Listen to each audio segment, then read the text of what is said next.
actif et surtout impliqués dans la vie politique. La chose apparaît plutôt possible au regard de leur taux de représentativité dans la carte démographique du pays. Cette couche de la population a donné de la voix avec le soutien de l'Association des blogueurs pour une citoyenneté active. On fait le point avec Abdul Karim Mahamadou.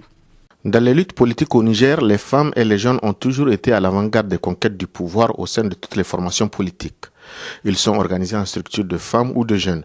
Mais dès la période électorale finie, ces structures sont reléguées au second rang. Et s'agissant des femmes, même la loi sur le quota qui leur confère beaucoup d'avantages semble ne pas être respectée. À 2 ans des élections générales au Niger, l'Association des blogueurs pour une citoyenneté active mène une campagne de sensibilisation et d'éducation de ces deux groupes. Les jeunes, bien que représentant 75% de la population, ont été très peu représentés, aussi bien au niveau exécutif qu'au niveau législatif. Aujourd'hui, 29 ans après la conférence nationale, force est de constater qu'il n'y a pas eu de grande avancée dans l'implication des femmes et des jeunes dans la vie politique au Niger. Malgré l'adoption de la loi sur le quota tendant à favoriser l'accès des femmes aux fonctions électives, on constate que beaucoup reste encore à faire. Depuis la conférence nationale souveraine de 1991 au Niger, seules 2 femmes dirigent des partis politiques sur près de 150 qui comptent le pays.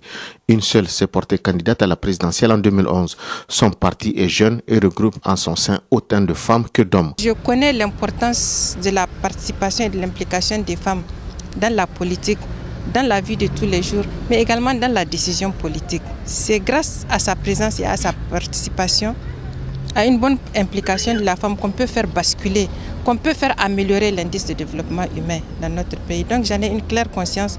C'est pour ça que c'est la majorité des militants de mon parti.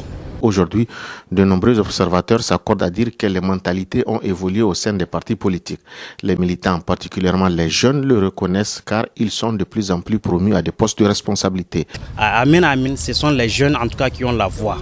Ça, c'est connu de tout le monde. Nous avons déjà un leader aujourd'hui qui fait partie des jeunes, qui a beaucoup fait également pour la jeunesse. La femme également, c'est...